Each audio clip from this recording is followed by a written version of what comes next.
আসসালামু আলাইকুম এভরিওয়ান, কেমন আছেন সবাই? আশা করছি সবাই ভালো আছেন। আজ নতুন আরেকটি ভিডিও নিয়ে হাজির হয়েছি আপনাদের সামনে। আজ আমি আপনাদের সাথে শেয়ার করব, এটা হলো একটা ছোট্ট ফুল। এটা হলো একটা ডালিয়া ফুল বা অনেকে সানফ্লাওয়ার ফুল বলে। আসলে এইটা একটা ডেইজি ফুল। তো এই ফুলটা আমি বেশিরভাগ সময় ব্যবহার করে থাকি বিভিন্ন ড্রেসে, কারণ এটা যখন ড্রেসে লাগানো হয় খুব ভালো মতো ফুটে থাকে। আর যদি এমনি কোনো হেয়ার ব্যান্ডেও লাগাই, কিন্তু আমি একটু চেষ্টা করি একটু ভালো মতো জয়েন করে লাগানোর।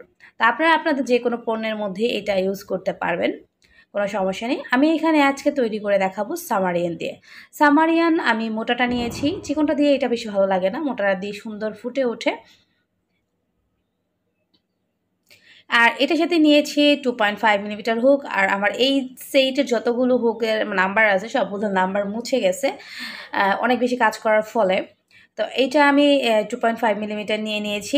এখন আমি প্রথমেই যে পিঙ্ক কালারটা আছে এটা দিয়ে ভেতরে যে রেনু আছে এই রেনুটা দিব। আর অবশ্যই আপনারা এই ফুলগুলো দেখে বুঝেই ফেলেছেন যে আমি এই ফুলগুলো কোন ড্রেসের জন্য বানিয়েছি। হ্যাঁ, অবশ্যই খুব তাড়াতাড়ি ওই ড্রেসগুলো আপলোড করা হয়ে যাবে আমাদের এই চ্যানেলে। এখন থেকে রেগুলার আগের মতো ভিডিওগুলো আবার পেয়ে যাবেন। অনেক একটা লম্বা বিরতির পর আবারও ফিরে এসেছি।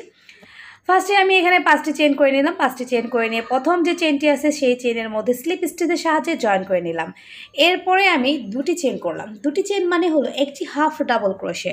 এরপরে আমি কি করছি, এখানে আরও 11টি হাফ ডাবল ক্রোশে এভাবে করে নিয়েছি।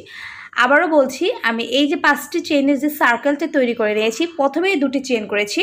2টি চেন হলো একটি হাফ ডাবল ক্রোশের সমান, আর বাকি এখানে এটাকে ভরাট করার জন্য আরও 11টি হাফ ডাবল ক্রোশে করে নিচ্ছি।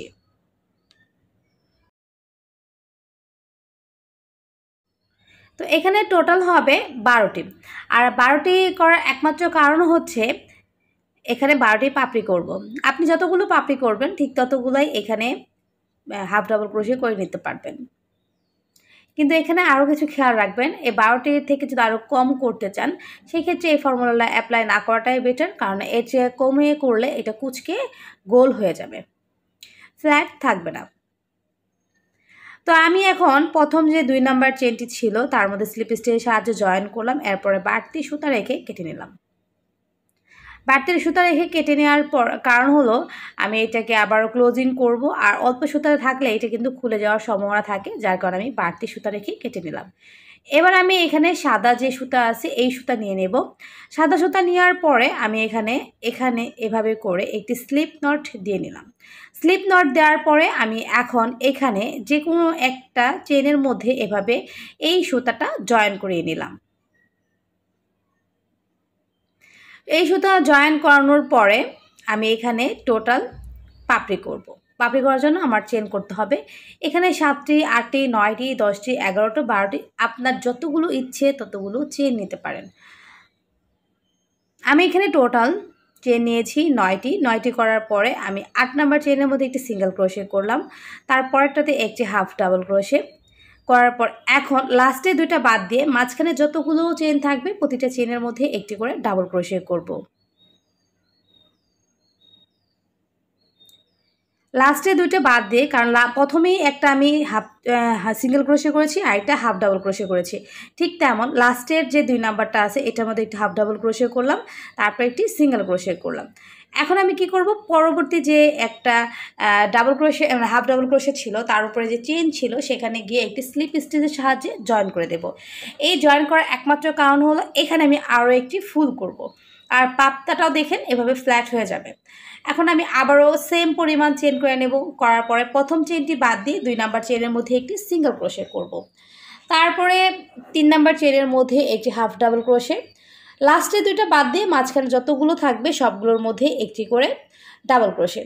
এভাবে কেন বলে দিচ্ছি, কারণ আপনারা যখন চেনের পরিমাণ বাড়াবেন, 12টা, 13টা, 14টা বড় করে পাপড়িগুলো করার চেষ্টা করবেন, ঠিক তখন এই ফর্মুলাটাই আপনি মনে রাখবেন। প্রথম চেনটা স্কিপ করে 2 নাম্বার চেনের মধ্যে একটি সিঙ্গেল ক্রোশে, 3 নাম্বার চেনের মধ্যে হাফ ডাবল ক্রোশে, মাঝখানে সবগুলোর মধ্যে আপনি ডাবল ক্রোশে করবেন, লাস্টে 2টি বাদে। লাস্টে থেকে 2 নাম্বার যেটা থাকবে এইটার মধ্যে একটি হাফ ডাবল ক্রোশে, এবং লাস্টে যেটা থাকবে সেটার মধ্যে একটি সিঙ্গেল ক্রোশে, এবং পরবর্তী একটা যে স্টিচ থাকবে পরবর্তী স্টিচের মধ্যে গিয়ে একটি সিঙ্গেল ক্রোশে করবেন। আর আমি এর মাঝে কিন্তু আমার যে 2টা সুতা ছিল, একটা পিঙ্ক কালার যেটা আমি এক্সট্রা বেশি রেখে কেটেছিলাম, আর একটা হলো সাদা যেটাকে আমি মাত্র অ্যাড করলাম, এই 2টা ভেতরে কিন্তু দিয়ে দিচ্ছি। এর ফলে একটা জিনিস হয়, আপনাকে সেলাই করার কোনো প্রয়োজন নেই। সেলাই না করেই আপনি দেখবেন যে এটা আপনার ভেতরে চলে গেছে, হাইড হয়ে গেছে। আর এইটার একটা ব্যাপার আছে যে যখন আপনি সেলাই করবেন তখন কিন্তু সময়ের একটা ওয়েস্ট হয়। ছোটো ছোটো কাজে সেলাই করা, জোড়া দেওয়া, তালি দেওয়া, উফ, জাস্ট অনেক বিরক্তির একটা কাজ। তো তাই ওইভাবে করে করার জন্য আর কি করা।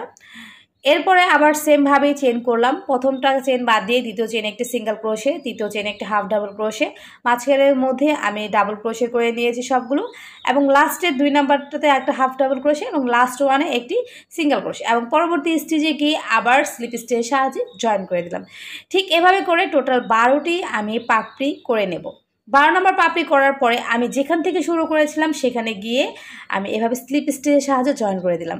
যদি এই জয়েনিংটা না করে সেই ক্ষেত্রে এখানে কিন্তু দেখতে অনেক বাজে লাগবে, একটা পাপড়ি একটু উঠে উঠে থাকবে, আর এই জায়গার ফিনিশিংটা দেখতে ভালো লাগবে না। এক জায়গায় একটু, সব জায়গায় কিন্তু সাদা সাদা একটা ভাব আছে, বাট এখানে পিঙ্কিশ ভাবটা চলে আসবে সেজন্য।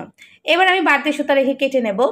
তারপরে আমি যেখানে খুশি সেখানে, যেভাবে খুশি সেভাবে আমি সেট করে দিতে পারি, সেভাবে ব্যবহার করতে পারি। চাইলে কুশন কাভার, বেডশিট, অনেক কিছু আছে এইটাতে, আপনি বেডশিট, চাদর, অনেক কিছুই তৈরি করতে পারবেন। তো আশা করছি আপনাদের ভালো লেগেছে। ভালো লাগলে অবশ্যই অবশ্যই আমার ভিডিওতে লাইক কমেন্ট করবেন, আর সেই সাথে আমার এই চ্যানেলটি সাবস্ক্রাইব করে দেবেন। আজ এই পর্যন্ত, আল্লাহ হাফেজ।